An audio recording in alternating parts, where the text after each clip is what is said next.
Hello and welcome to WarrenThornton.com.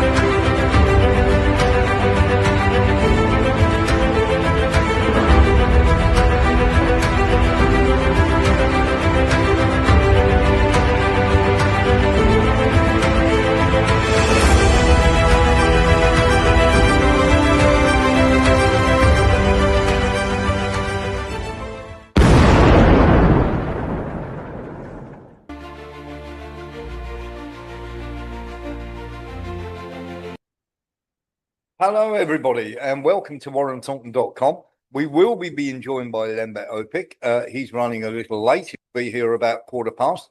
But some of the main news stories we're going to get through are some of these. I never close my eyes, and the sky's on fire. I can't waste another night sitting here alone. We can do it all again, and I'll never let you go. There we are. So, of course, this is the news that Morgan McSweeney has literally resigned from the government today. He was the kingmaker in chief. He was the person who was responsible for going after Corbyn, Chris Williamson, and many others. So many people who were not in the Israel lobby will be very, very happy indeed. And of course, people would turn around, and as Alexis says, of course, he bailed. He was basically, it was either jump or be pushed. And of course, we're going to see more and more resignations. Now, it is quite staggering that the likes of Pam Bondi, Kash Patel, and of course, Dan Bongino turned around and said, there's nothing to see here. Well, if there's nothing to see here, why are we suddenly getting all around the world these various people resigning? And there is more to the Epstein files as well. And we'll talk about that in a short while as well. But just to let you know what we've got coming up. So the first hour is basically we put on. The second hour, we show you videos and stuff that we can't put on normal mainstream media. We will be shut down by the very people who don't want you to know what's going on. We will be talking tonight about Mandelson. We'll be talking about Pam Bondi. We'll be talking about the USS Abraham Lincoln. 14-year-olds being able to marry. We'll be talking about the new cemeteries that the Ukrainians are building, some of the Epstein files and some of the awful stuff. The gentleman, or the two gentlemen and the one lady that has escaped, who took part in trying to assassinate part of the Russian peace deal group. We'll be talking about the Benghazi attack as well. We'll be talking about censorship, chemical warfare in Gaza. We'll also be talking about the DOJ and Trump's lawyer, who is now the deputy in the DOJ, saying that there's nothing to see here, Gov, honest. It was Gaddafi's son's funeral today. We'll be talking about a really strange idea of jerky and beef jerky and human flesh.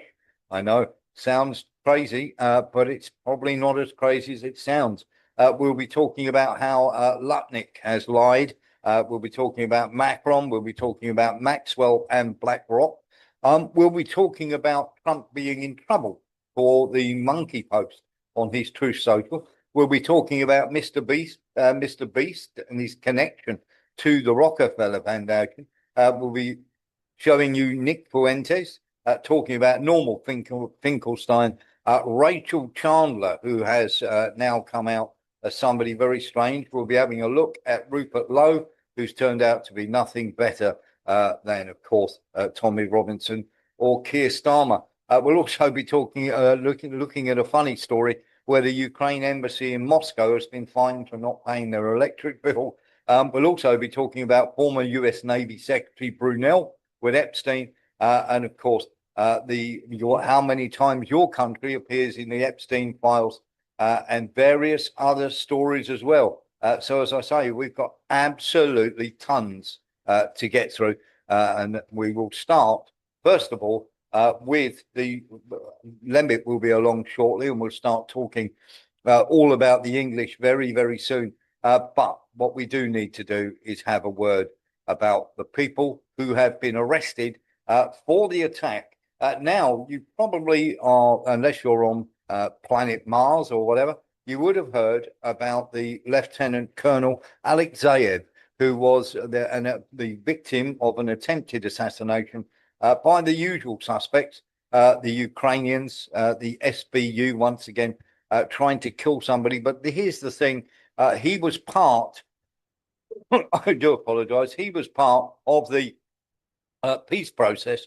And of course, what we have is two Ukrainian women and one Ukrainian woman, sorry, and two guys. One was a former Ukrainian who moved to Russia, and another one was a Russian who was opposed to Vladimir Putin, taking part in the assassination. Well, let's hear from the officials inside of Moscow about that, first of all. Следственным комитетом России во взаимодействии с ФСБ и МВД России установлены трое лиц, причастных к покушению на первого заместителя начальника Главного управления Генерального штаба Вооруженных сил Российской Федерации генерал-лейтенанта Владимира Алексеева. В кратчайшие сроки на территории Московского региона задержан пособник в совершении этого преступления Виктор Васин. Ему предъявлено обвинение в посягательстве на жизнь военнослужащего и незаконном обороте огнестрельного оружия. Кроме того, установлена причастность выехавшей на территорию Украины Зинаиды Серебрицкой. Также установлена личность исполнителя, который через несколько часов после совершения преступления покинул территорию России и вылетел в Объединенные Арабские Эмираты. Это уроженец Тернопольской области Украинской ССР, ныне гражданин Российской Федерации, Любомир Корба, 1960 года рождения. В результате мер, принятых оперативными сотрудниками ФСБ, МВД России и следователями Следственного комитета, а также компетентными органами Объединенных Арабских Эмиратов, фигурант задержан и доставлен в Российскую Федерацию. Установлено, что Корба прибыл в Москву в конце декабря прошлого года по заданию спецслужб Украины для совершения теракта. Следствием на месте происшествия проведен тщательный осмотр, в ходе которого обнаружено орудие преступления, пистолет системы Макарова с установленным глушителем и 3 патронами. Назначено более 15 судебных экспертиз, в том числе генетические, дактилоскопические, трассологические, молекулярно-генетические, физико-химические и ряд других. Продолжается установление всех обстоятельств и розыск организаторов преступления. There we go. So that's the first part. There is another part to this. I'm just going to play it for you. So you've got all the information to your fingertips, and then we'll go through it. Следственным комитетом России во взаимодействии с ФСБ и МВД России установлены трое лиц, причастных к покушению на первого заместителя начальника. I do apologise there. We had the second video. Let's have a little look. We should have this video for you. Just going through, just having a quick look through. Should have this for you. There we go. This is the gentleman in.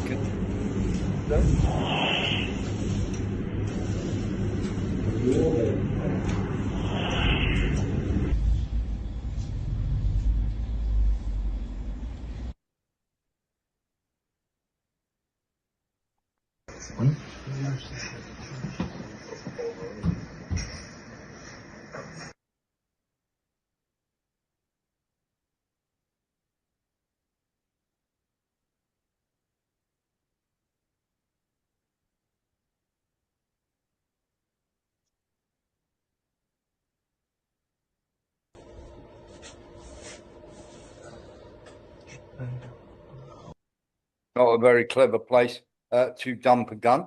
However, and let's get into this now, because of course this is something that is very, very important here, is we have got lots and lots of people turning around and going, how do we know that it is the Ukrainians? Well, they've got it out of them in no time at all. So what happened? Well, you had basically a woman who they, as you then just heard there, who was part and parcel of this, rented a flat 2 stories above the gentleman, obviously Alexeyev, who was shot.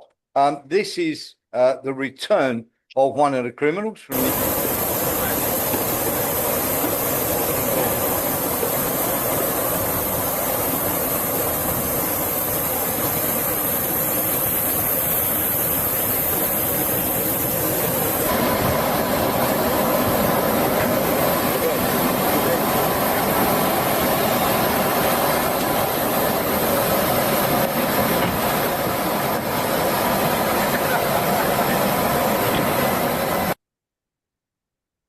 there we are. I wouldn't like to be in his shoes. Now, there's no doubt whatsoever that the SBU carried this out, and of course they carried that out on the orders of their masters. It'll never be proven because the literally the buck will stop where, of course, they had contact, and it will prove to be the Ukrainian SBU that carried it out. They carried out the attempted assassination of Alexander Dugin, and they killed his daughter Daria, and of course they were responsible for the St. Petersburg cafe bombing, where they killed Vladimir Tartarsky. They also have history, Ukraine, of doing this before. In 2022, when we had the peace deal on the table, the chief negotiator for the Ukrainians, having made a peace deal, and of course Biden and Boris Johnson didn't want that peace deal to go through, then took it upon themselves to get hold of the SBU, and they took literally the guy out and assassinated him.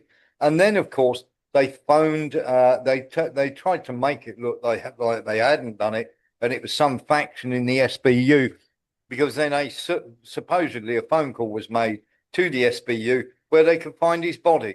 How very neat and convenient. If you're going to execute someone, you certainly don't phone them up and tell them where you can find the body. So, of course, it will turn out that Britain and America will have known about this. There is no question about that. People will turn around and go, no, no, no, you've got no proof of that. You don't need proof. It's happened time and time again. And eventually it will be traced back to either America or, very simply, the UK. The choices are America, UK, and France, but they will have carried them out for their masters. So you know where the chain of events leads here. And we know that all these puppets that are in governments, of course, are mainly owned by banks and everything else. You will find that BlackRock and many others are behind it. We've got somebody's got their. There we go. Let's just mute that person. They got their mic open. Let's get into some of this then, because this is something that is not going to be let go. They are hopping mad about this, and they've every right to be. And of course, he is a much decorated hero in Russia, and of course, many people are talking about the peace deal is now scuppered. This is the woman who has escaped to Ukraine. This is the one who rented the apartment 2 floors above Alexeyev, and she is now, of course, she fled to Ukraine just before the fun and games started and the assassination attempt was carried out. Now, there's going to be lots of blowback on this. There's no question that they are going to go mildly posse over this, and the Russians are not going to be happy whatsoever. And in fact, they've made it very, very plain through a back channel that the attempted, and there is every chance that Alexeyev may not walk away from this. There are conflicting reports that he is okay, and conflicting reports saying that he is not okay at all, and they might be announcing his death very shortly. A bit of a giveaway, if you can call it that, is when they turn around and say the murder of. Well, they would say the attempted murder of if the person was still alive. So we might hear at some stage that indeed he has passed away, because that sort of slip of the tongue normally gives the game away. Might not be the case, but 9 times out of 10, it definitely is. So very simply, what we're going to do is we're going to keep a real eye on that for you. And the moment we know, we'll be all over it like a cheap suit. So that's where we are standing at the moment. But there has been no doubt that the UAE received a back channel phone call. And we've got this from a member of an embassy through which it went through.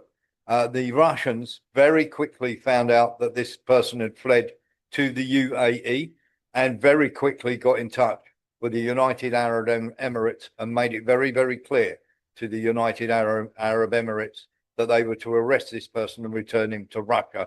If not, there were going to be serious, very serious consequences indeed. Obviously, they listened.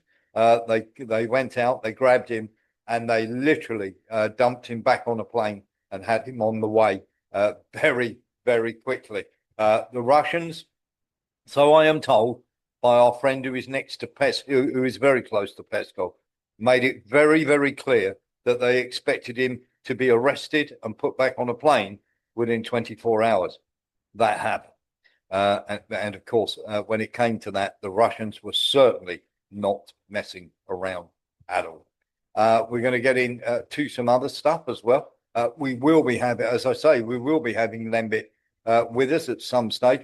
Now, they are talking about the hits that the Ukrainians have taken because there was an absolutely massive bombardment last night where they were hit left, right, and centre. They're going to keep going with it. They're not going to stop. And of course, there are all sorts of main problems. Now, there are many more Ukrainian civilians are risking their lives by fleeing across the border to Russia. Let's have a look.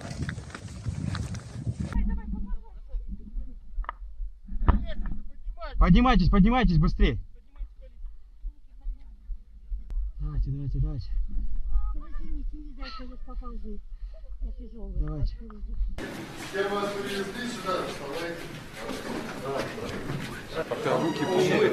Потом документы сейчас сфотографируйтесь у меня.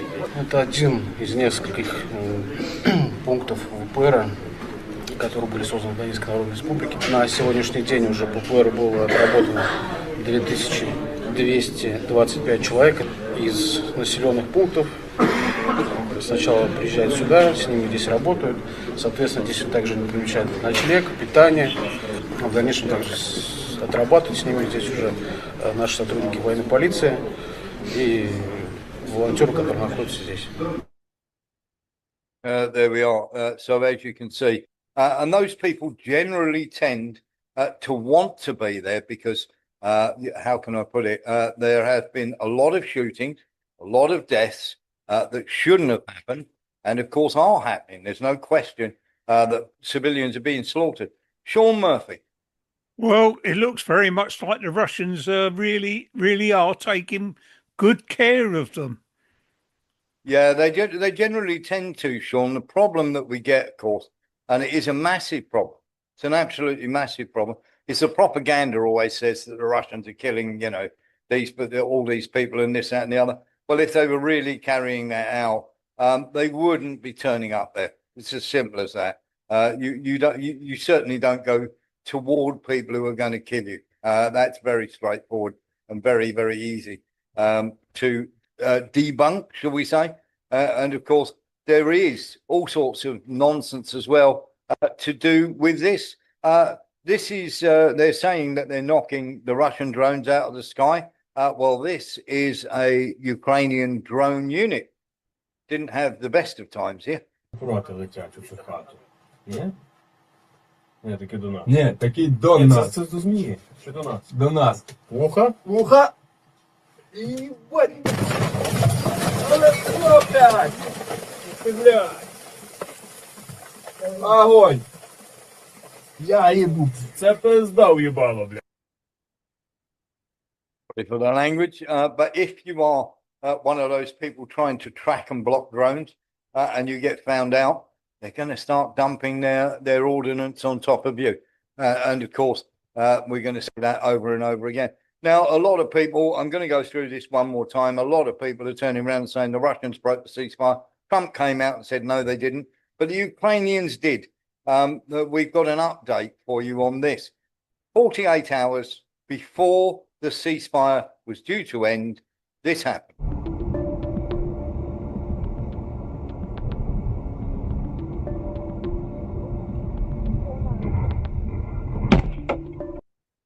That was the Ukrainians bombing a civilian car. Okay, and very, very simply, when they bombed the civilian car, they killed 3 of the passengers, and the 4th passenger survived but was in critical shape in hospital. Well, it's my sad duty to inform you that that person died as well. Now, that included the mother and father and 2 children. So pretty awful. And of course, that's a war crime, no question about it. But of course, as it is Ukraine, they will get away with it, as per usual. We're going to be joined by Lembit Opik very, very shortly, and then we're going to get straight into all the stuff that has gone on to do, shall we say, with Peter Mandelson, and of course, definitely giving up, shall we say, his job. Morgan McSweeney, who has decided that he doesn't want to have any more part of it. Jumped before he was pushed, I think, is probably the word that you're looking for when it comes to that. There is one more thing that I do want to say on the Ukraine war, and it really is bad. And of course, you will remember that we have said over and over and over again how many people were dying in Ukraine. Hello, Lembit. How the devil are you? Lembit should be with us in a second. Can't hear him at the moment. Let's ask him to. There we go. He should be able to. Can you hear us, Lembit? We can't hear you. That will be Lembit's mic. I'm sure he'll sort that out. Just give us a shout when you're up and think you're ready, Lembit. Very, very simply. So let's get into this while Lembit's sorting out whatever microphone issues he needs. We have a story. Can you hear me now? We can hear you now, Lembit. Okay, Welcome to the show. Yeah, thank you. I said I'm in better shape than Morgan McSweeney, but let's just maybe we'll come back to that. So I'll wait till it's my turn. We to talk are about coming him. to that in literally less than 2 or 3 minutes. Gotcha. We are just going to tell you about the Ukrainians, the 14-year-olds, by the way. There has been a lot of back and forth about did the Ukrainians really are they going to allow 14-year-olds to marry? Yes, there's a lot of people turning around saying, no, it's never going to happen. It's complete nonsense. Everybody's talking nonsense. No, it's absolutely true. And of course, just to let you know as well, that there are now the Ukrainian government is buying another 40 hectares. Now, they keep buying these parcels of land from landowners. Now, obviously, it is in, shall we say, in a language you can't read, but the Ukrainians have bought 40 hectares, and those hectares are going to make the 248th cemetery. Now, in this 40, what is important to remember here, the 248th cemetery, so there'll be the proper Ukrainian cemeteries. They do tend to be marked, and they are military cemeteries. Now, this 40 hectares can accommodate 50,000 bodies. Just going to run this by you here, times 248 by 50,000. You might have some idea. There we are, Lembit. So the death toll, pretty terrible. We're going to get into some fun and games now, Lembit. And we've got that means, by the way, that works out as roughly 1.3 million, give or take. Yeah. And that's not far off what you've been saying. Plus, then you get the ones that have been burnt, the ones that have been buried in the fields, and the ones that nobody's found yet. Yeah, it's quite obvious that they've been lying. Yes, absolutely crazy, isn't it? Lembit, I don't know. I sent you this the other day. I don't know if you remember seeing it. Let's have a look. These two gentlemen are no longer part of the Labour Party. Let's have a look at this. Don't worry, Peter. We will say it's the Russians. There we are, Morgan McSweeney and Peter Mandelson. That obviously was meant to be the thing that went out in the press. We're just going to have a little bit of fun here, because many people have been trying to say, oh, look, it's definitely the Russians and everything else. It completely is not. Yeah, it completely is not. So let's get into this. So very simple. There is an email out there that involves Etude, that involves, of course, that very much has Herzog, of course, in there, Isaac Herzog, and he is meeting with, of course, a gentleman called Seward, who is the chairman of the Labour Friends of Israel and a Labour MP. So we know that is a link between them, and that Tony Blair, Trevor Chin and Jacob Rothschild have been having meetings as well. So the Labour Party is completely embroiled and completely taken over, shall we say, by Israel. And nothing could be further from the stupidity of these people trying to blame Russia. Lembit, I'm going to ask you 2 questions here. Do you know what this is? Peter Mandelson's country house in the west of England. Absolutely. I've stayed there often. Not, I haven't stayed there at all, just in case somebody thinks that I'm telling the truth. I would be very surprised if you had. Would it surprise you to know that Peter Mandelson is renting that property and he doesn't own it?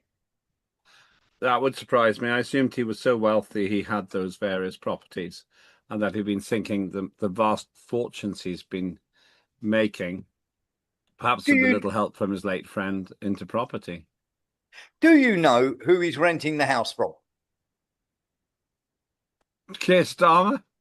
No, he's renting it from Nathaniel Rothschild. No, you are kidding. No, I am not kidding.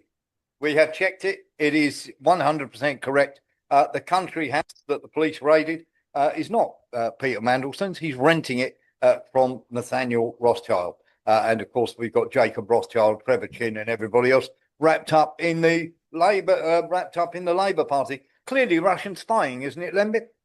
Yeah, I blame the Russians, as you said. As soon as I heard people trying to say that Epstein was working for the Russians, I thought, yeah, they really are now in massive trouble. To start blaming the Russians.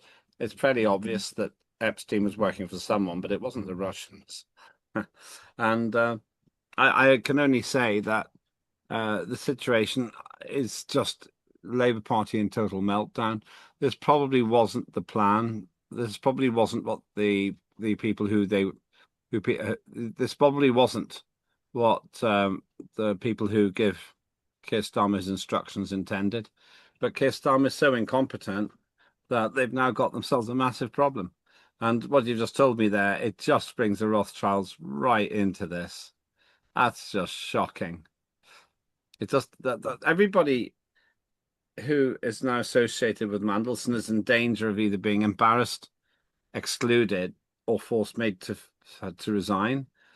So it's not a good look for the Rothschilds. But that's what you get if you deal with something as incompetent as the Labour Party in Britain at the moment. They're absolutely in meltdown. They're dragging people down with them.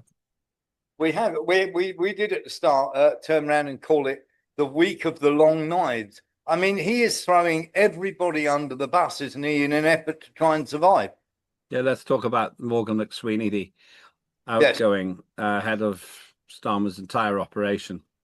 Morgan McSweeney was partly responsible for Keir Starmer becoming the leader of the Labour Party and thus the Prime Minister.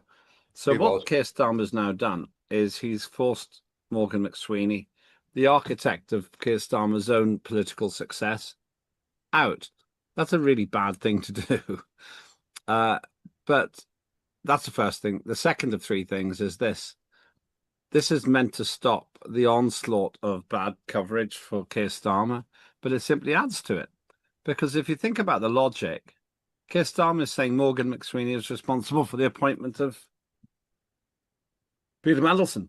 And that means either Keir Starmer is so weak that he lets some unelected official decide who the ambassador is to the United States, or he's lying.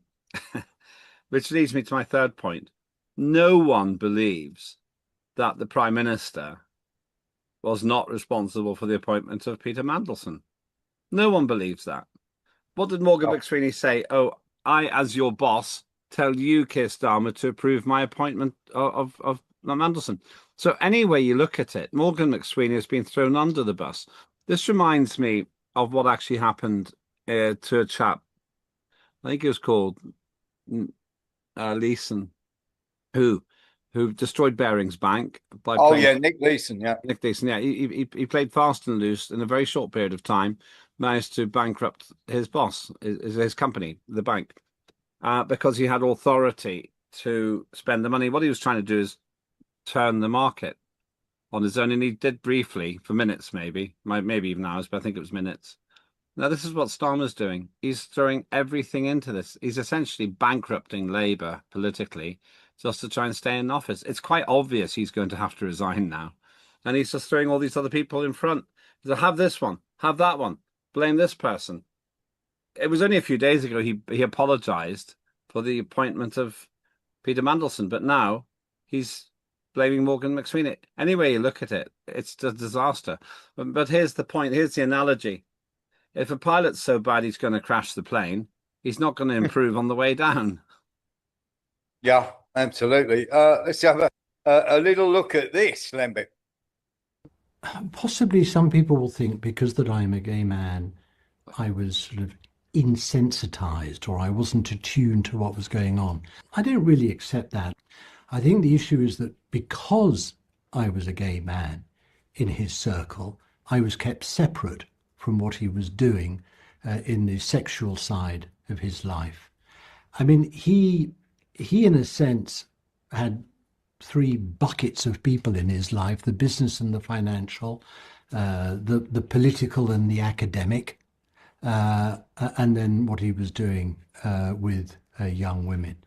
It's possible that some people crossed over, but I didn't. And I think probably the reason I was separate from the third of those is because I'm gay.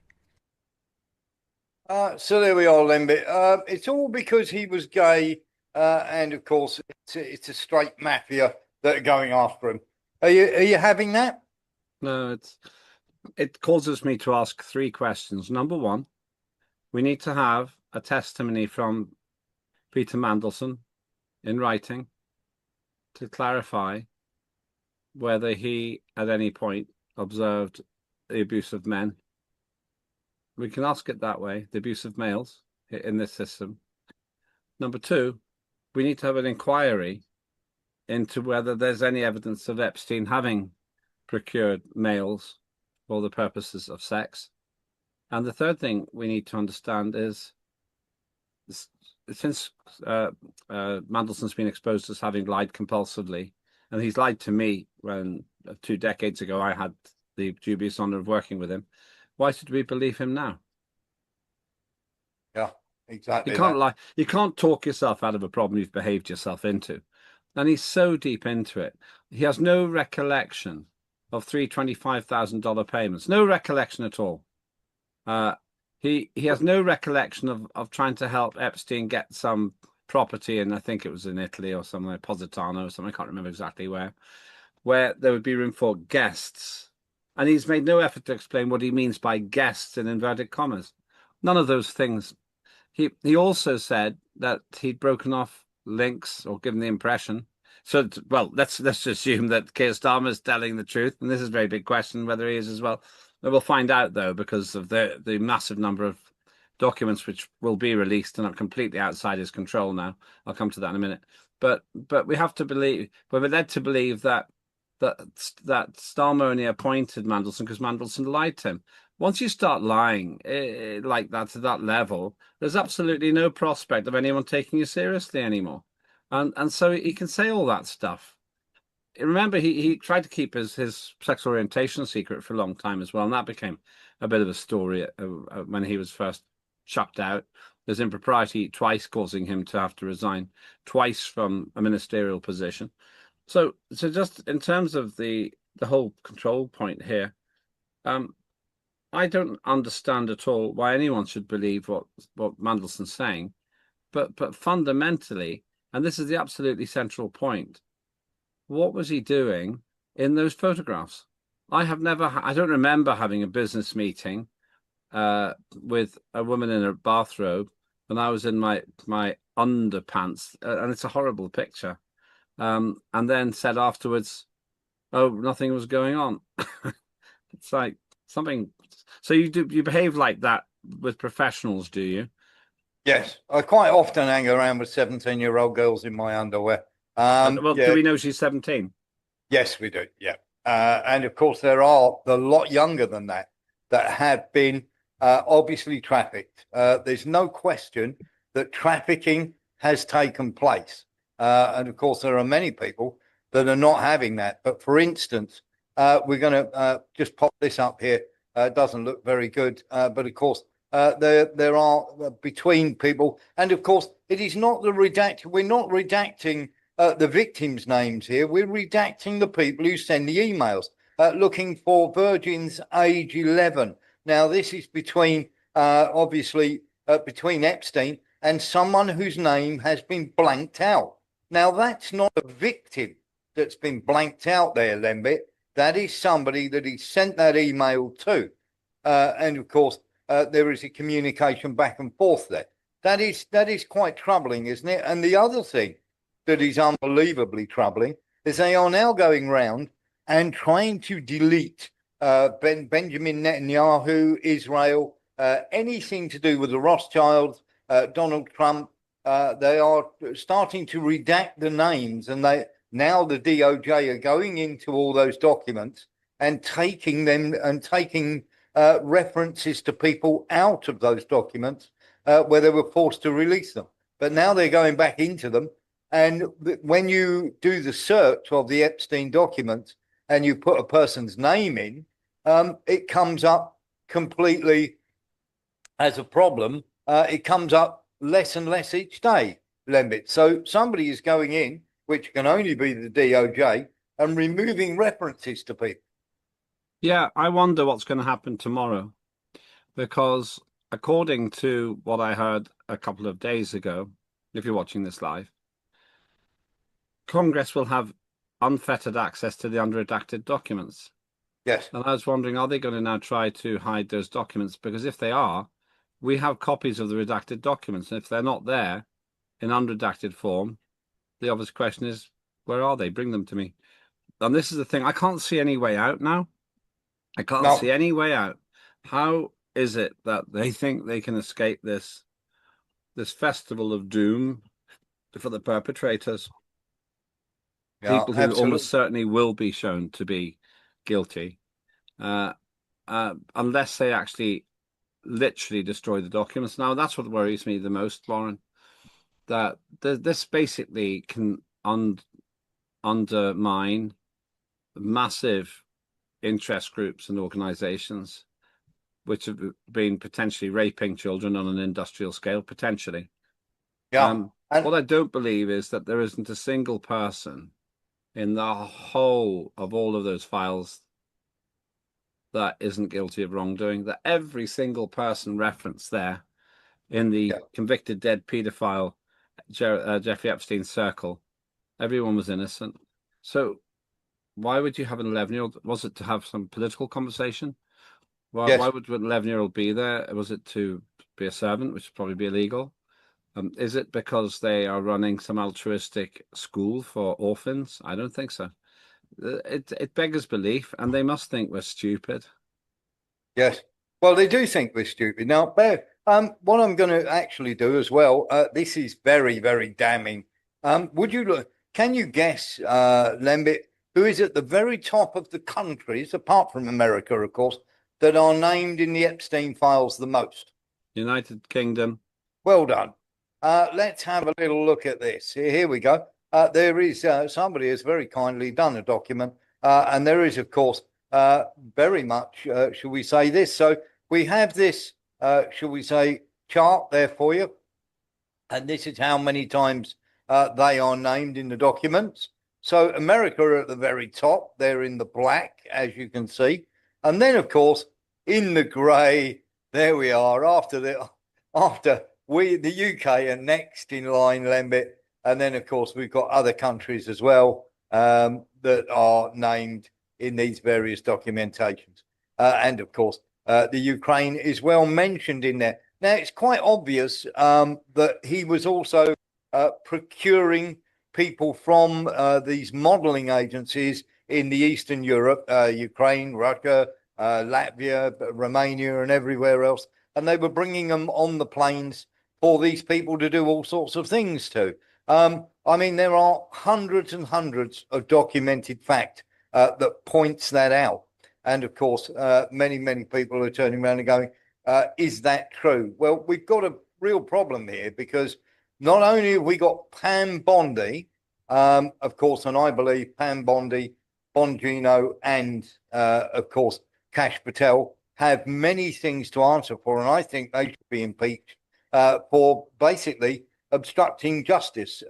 Pam Bondi says if we prosecute everybody in the Epstein files, the whole system will collapse. Raise your hand if you want them impeached immediately. That's Pam Bondi saying that. Then we get this email, shall we say, with Bongino and Patel. This is Dan Bongino and Kash Patel that are turning around and saying, yes, let's have clear guidelines for redacting images. Do you know what the guidance for redacting images, or who would be able to assist with the guidance be, please? And of course, Bongino and Kash Patel were responsible for taking out the supposedly redacting the names, but they redacted the names of the perpetrators as much as they did the victims, Lembit. Yeah, this is very strange. There was nothing about all this redaction to this extent in the law which was passed to force them to share the information. I just think that, as Pam Bondi says, the whole system will collapse if we find out who's been doing what. Just imagine if you've got dozens and dozens of world leaders and super rich people who are all exposed as being paedophiles and rapists. Well, then the system needs to collapse. Yeah, absolutely. And we're just going to make something absolutely clear here, because there's a lot of nonsense being talked about this. People saying, no, you can only get married in Ukraine when you're 18. You can get a special dispensation, okay, for 14-year-olds to marry. 16-year-olds can marry. And of course, how old can a 14-year-old's husband or wife be? Any age they like, Lambert. Really? So a 14-year-old, a 50-year-old could marry a 14-year-old? Yes. Now, people are turning around and saying this is nonsense. Go and check the law on this, because it's just been passed. And everybody's saying, no, it's 18-year-olds. No, you can get special dispensation. It is 18, but you can get special dispensation. And this was a Valentine's Day calendar that was put out by the Ukrainian government. Here's the first picture. That's all I'm going to show you. Do you need any more evidence than that? Okay. Just not good. Not good. What's it say on the? Do you know what it says on the blackboard? No, I don't. I didn't get that far. I mean, it's just I saw the first 2 or 3 of these, Lembit, and it was just like, no, I don't want to be putting any more of that on. Mark Chamberlain. That's an official. That's an officially official calendar, and they took it down when everybody complained. Even the Ukrainian people complained. Well, I'm looking now briefly. I'm looking now. This is perhaps out of date. In 2012, the Family Code of Ukraine was amended to raise the minimum age for marriage for girls from 17 to 18. But you're saying it's been modified? Yes, you can get special dispensation. There's a new law that they have just passed. So, of course, Ukraine may allow marriage. Ukraine is considering lowering the minimum age of marriage to 14 years old. Key points: Ukraine may allow marriage from the age of 14 in exceptional circumstances. This provision is proposed in the draft of the new Civil Code of Ukraine. The changes must go through the full legislative process. It's suggesting that it hasn't gone through the full legislative process. Yes. And let me just put this in so that those who are watching this afterwards can investigate it. The new Civil Code of Ukraine, where Chapter 94, Article 1478 provides for the possibility of marriage by minors in exceptional circumstances, in particular in the case of pregnancy or the birth of a child. Wow. Tells you everything you need to know, Lembit.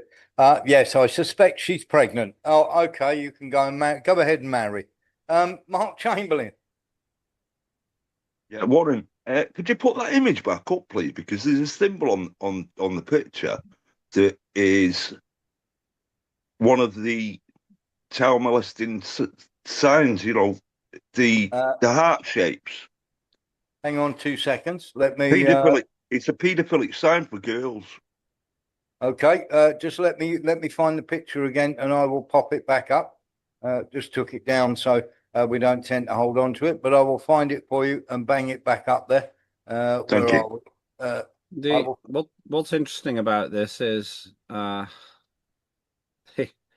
fact that Ukraine is already corrupt as anything, and when you start allowing this kind of thing, it just gets even worse. It is quite staggering, isn't it? Yeah, it is quite staggering. We've got the picture here somewhere. I'm I'm hoping to find it in a minute, buddy. As soon as I find it, I'll pop it back up for you.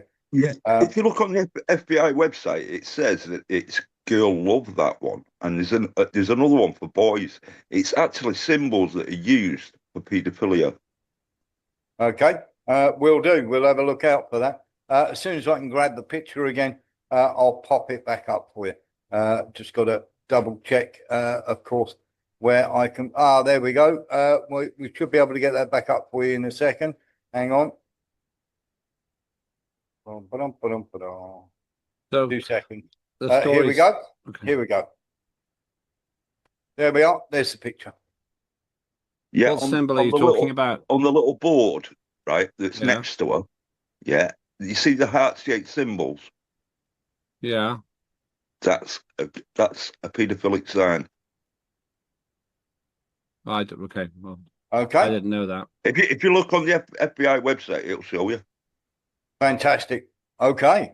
So are you? But in which case, the question I'd ask is that picture you put up. Are you saying that's corroborated as state sponsored? Yeah. That was part of the state calendar. Okay, that's not exactly. Is this recent? Yeah.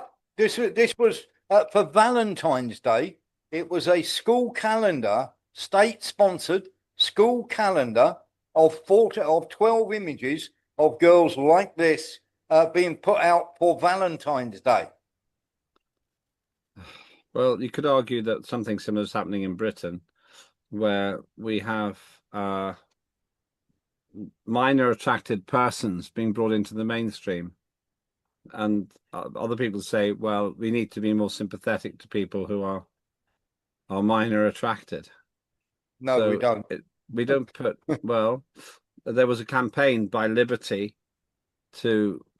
Liberty organization, as far as I recall, actually supported the paedophile information exchange and gave them legitimacy years and years and years ago. So the West and Britain isn't out of the woods on this stuff.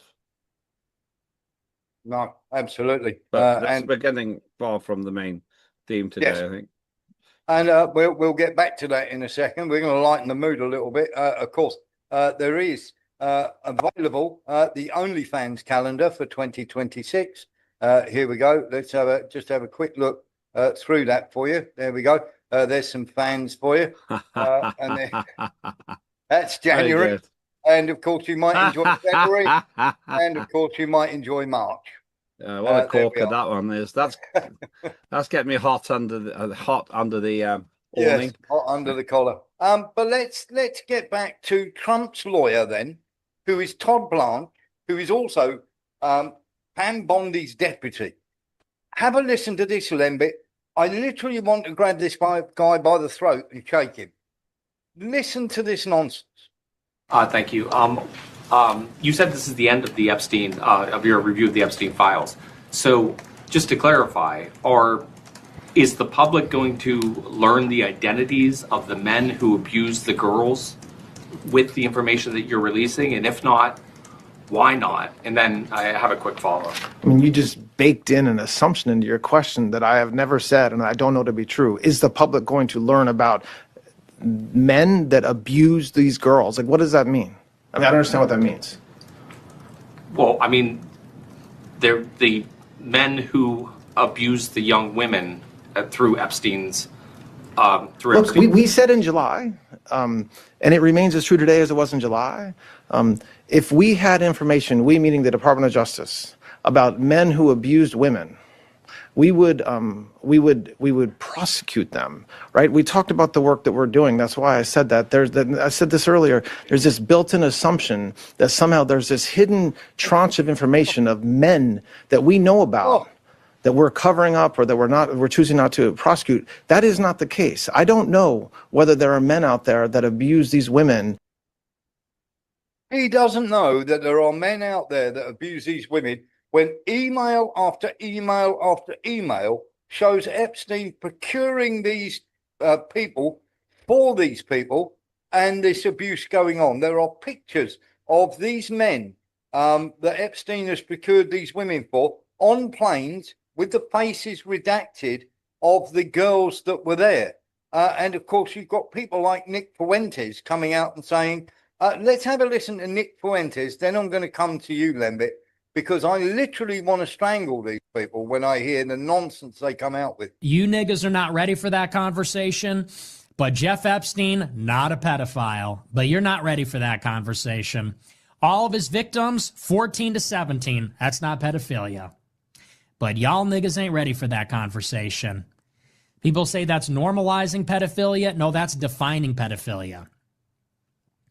Pedophilia is sex with children. Children are people that are before the age of sexual maturity.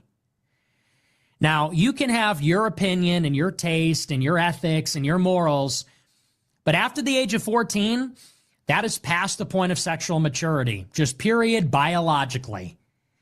And all of these feminists and all of their accomplices, the simps, they all want to say there's only two genders. They want to talk about reproduction and genitals. Okay, let's talk about reproduction and genitals. When do men and women reach the age of sexual maturity? It ain't 18. It isn't 20. I've seen women say a 20-year-old girl is a literal child. No, sorry, she's not even a figurative child, let alone a literal child. Do you know? Lembit, if he comes near my 14-year-old daughter, I'm cutting his penis off.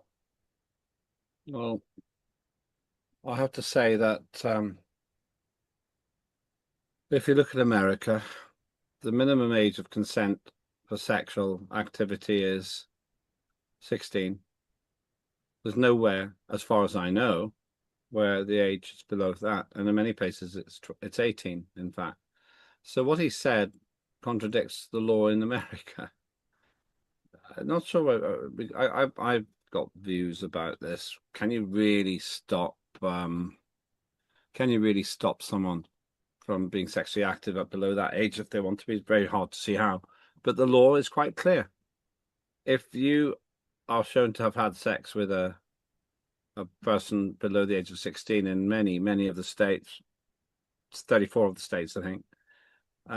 If they're 15 or younger, then it's abuse. It's rape of a child. It's raping a child or having sex with a child. I don't know how exactly they define it. So it's pretty open and shut. He might want to change the law, then go and try and campaign on that then. But what he said was factually wrong. He's just expressing an opinion, but it's not a legal one. It's quite incredible, isn't it? Yeah. That of course, we get this. Eric Jones wanted to have a word. Eric. Yeah, as far as I'm concerned, they're just trying to normalize pedophilia. They start at one level and then they just work their way up the levels, and this is just one level of it. That's all. It's just as simple as that. I totally agree with you. There is something I do want to look at, and we are still trying to get the identity of this young girl who is involved in this. But you're about to see three people. Can you name them, Lembit? Three people who are pretty famous. Epstein. That's one. Don't know who that is. Don't know who that girl is. No, we're still trying to identify her. Okay.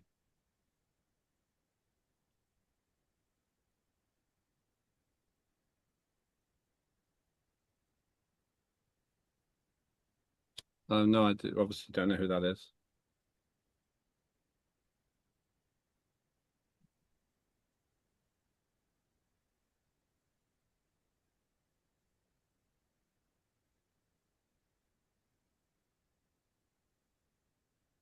So we don't know who that is. No, we're still trying to identify who that is. But we're about to see two people that one of them you might recognize, one you definitely will recognize.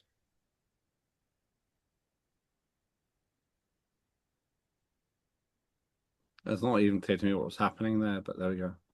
Do you know who that is, Lembit? That person who came out? No. Yeah. That is the former Prime Minister of Australia, Paul Keating's daughter, that has just come out of that apartment. Yeah. And you're about to see one more face. Is this the whole thing Epstein's apartment, or is it a series of apartments? No, it's the same apartment. No idea who that is. I don't know these people. Okay, the person just letting that person out the door and waving goodbye is none And other than Prince Prince Andrew. Andrew. Yeah, I see that. And that's 2010. Yeah. Right. After Yeah. conviction for paedophilia by Jeffrey Epstein. He doesn't come across, he hasn't really had a very good few years, that Prince Andrew, or Andrew now as he now is. He seemed to have been making some questionable claims, to say the least. And the fact we have the DOJ saying there is nothing to see here, there is nobody to prosecute, and that guy happens to be Trump's lawyer is quite incredible. John Murphy and then Lembit. Is that Andrew, formerly known as Prince? That is, yeah. That's one of those Mountbatten jobs. Lembit. The legal age, as far as I know, the legal age of consent varies quite wildly around the world, from 21 down to 11. And there's quite a few places like the Philippines. In fact, where you are, I think the age of consent is 12. I think. Yes. But the point is that American who was talking was making it sound like wherever this was going on, it was perfectly okay for 14-year-olds to be sexually active. That's just, it can't be right. It's going to ruin people's understanding of intimacy and sex. But then once again, we're now in this rearguard action where possibly hundreds of famous people are terrified that they're going to be outed, as inevitably the avalanche of data works against them. I don't see how they can stop it now.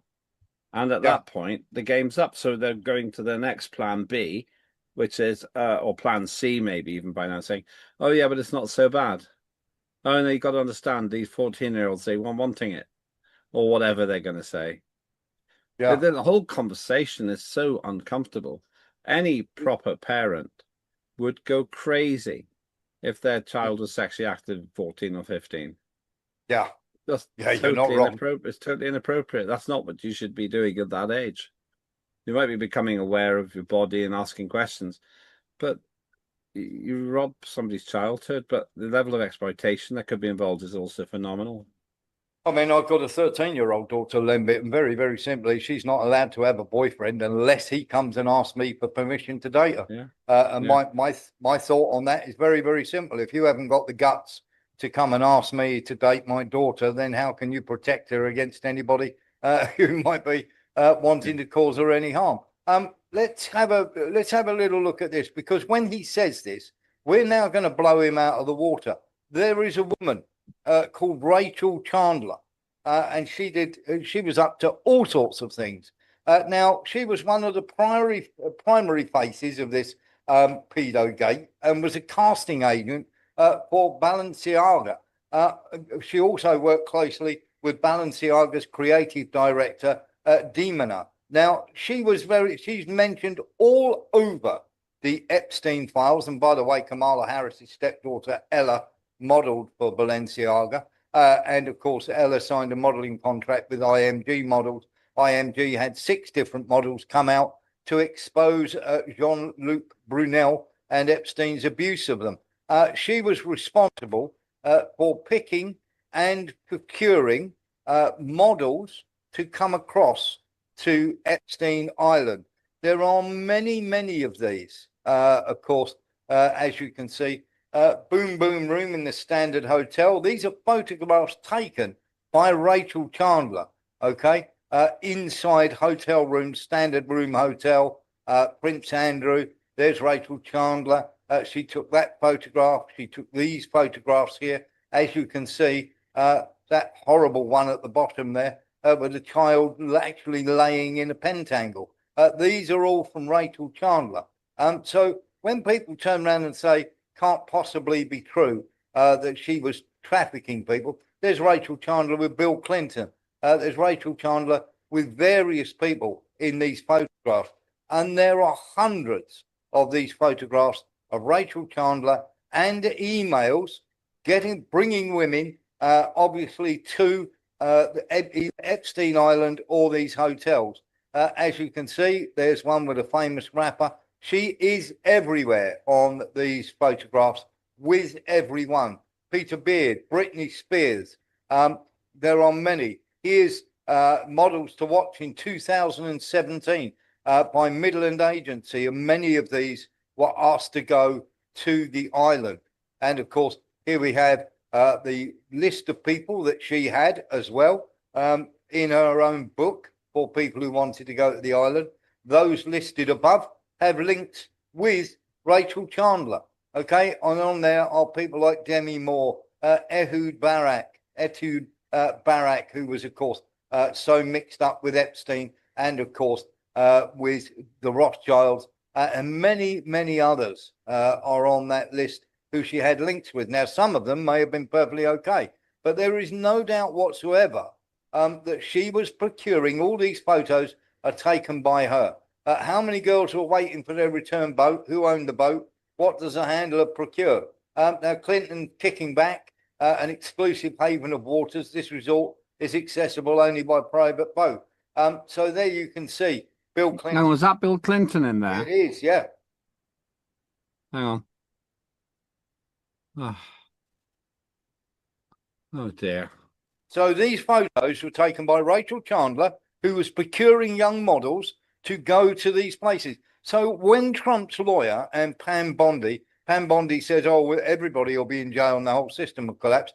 And you've got Trump's lawyer, who is the deputy to Pam Bondi, turning around to say there was nothing to see here, no one to prosecute, Lemby. Yeah, it's really difficult, this, because Trump made this rod for his own back. He said very clearly that he was going to release everything. It was all going to come out. There wasn't going to be any privacy for people who had been involved. But then he backtracked, and that's where his problems rise, because it causes suspicion. And he's now in a battle royale with his own Congress, because most of the people on Congress, we know this from the vote, want everything to be revealed, and it still hasn't been. That's the thing. Whatever happens, if you're watching this live, whatever happens in the next few days could be very revealing if it actually does get to the stage where the names of the,